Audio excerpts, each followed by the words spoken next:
Il est grand temps que toute chose soit rétablie, voyez? Donc je suis pour un rétablissement total de la doctrine chrétienne. Le mot chrétien ne me plaît pas. De la doctrine de Christ et de ses apôtres, ça me plaît. Voilà, une doctrine comme du temps des pères apostoliques. Je trouve que la terre est propre à la base et qu'évidemment, plusieurs l'ont piétinée et puis chacun ramène sa sauce à sa manière. En utilisant les ingrédients de base pour donner du goût. Hein, comme on dit, l'oreille entend comme le palais goûte les aliments. Hein. Chacun donne son appréciation.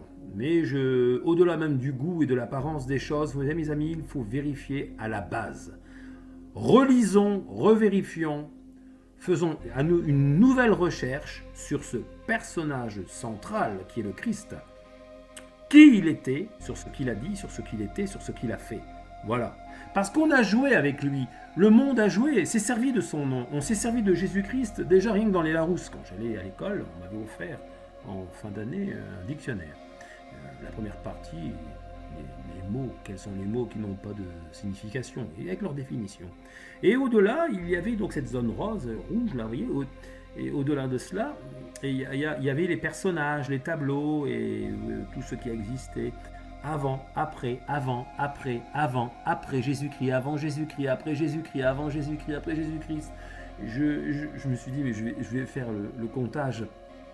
J'ai abandonné et je lui dis, Alain, ne perds pas ton temps pour calculer le nombre de fois que le nom de Jésus-Christ y est employé. Comme charnière. Voilà, un coup, on tourne à gauche, on tourne à droite, on tourne à gauche. Enfin, je veux dire, avant, après, on s'amuse avec lui, on joue avec lui. Ce n'est qu'un personnage de distraction. La religiosité, voilà, le baptême, les dragées, le mariage, l'église, la papauté, la religiosité, la piété, enfin, tous les mots qui tournent autour de la religion, l'attachement à Dieu, à Dieu, à Dieu, à Dieu. Jésus-Christ, donc Dieu, forcément. Donc, mais tout ça, c'est faux. Tout ça, c'est mensonger. Arrêtez de tourner autour du pot. Vérifiez par vous-même qui était ce personnage. Sur ce qu'il a dit, sur ce qu'il était, sur ce qu'il a fait. Voilà. Donc, bonne nouvelle, j'ai réalisé un document, quelques vidéos, et puis en même temps, vous connaîtrez je l'ai parcouru aussi les Écritures plusieurs fois dans différentes traductions, parmi lesquelles certaines ont été même retranscrites à la main par portion pour comparaison, en l'occurrence celle de Maistre de Sacy de 1701 et de 1851, parce que bon, il manquait quelques pages. J'ai recopié la Genèse à la main, la version de Jean-Frédéric Osterwald. J'avais commencé aussi à lire ses réflexions, mais j'ai gardé le discours préliminaire pour le reste.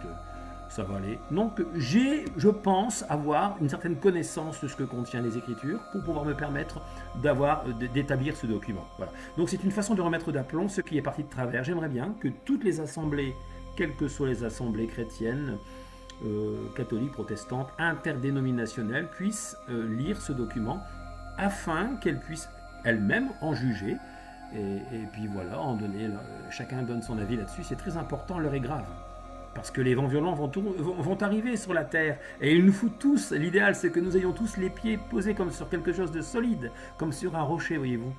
Comme ça, lorsque la tempête vient, eh bien, on n'est pas renversé, on est debout, voilà, sur ce rocher, et nous tenons. Et nous tenons face au vent contraire, parce que les vents sont violents. C'est physique, mais c'est aussi spirituel, parce que là, on entre dans un domaine qui est tout à fait spirituel. Alors voilà, au-delà même de l'apparence, au-delà de la personne qui vous parle, essayez de simplement vérifier, d'écouter, ou alors voilà, d'entendre simplement ce qui est dit, et puis d'en émettre votre propre jugement. C'est un jugement personnel, il n'a rien à voir avec la religion, l'attachement, une sorte de... J'impose personne à se convertir, de toute façon la lumière éclaire toute chair, toute personne sur la terre, le soleil brille pour tout le monde, croyants ou non croyants, sur les animaux, sur les humains, sur les oiseaux, enfin tout ce qui vit, sur toutes les plantes, voilà, le soleil brille sur toute la terre, il n'y a rien à cacher, même pas cette vérité-ci, que je mets en lumière en ces jours-ci. Bonne lecture, ou plutôt bonne écoute, fermez les yeux, et il vaut mieux entendre que de voir, parce qu'on voit beaucoup les choses, mais on voit celui qui parle, mais ce qui est intéressant, comme je vous le dis là présentement, c'est plutôt d'écouter ce qu'il a à dire, voilà, d'écouter ce qu'il a à dire, et puis de vérifier par vous-même.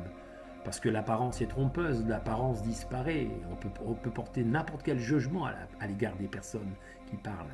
Même du Christ, il a été jugé. Et donc, quand on juge une personne hâtivement, elle a disparu, qu'est-ce qu'elle a dit?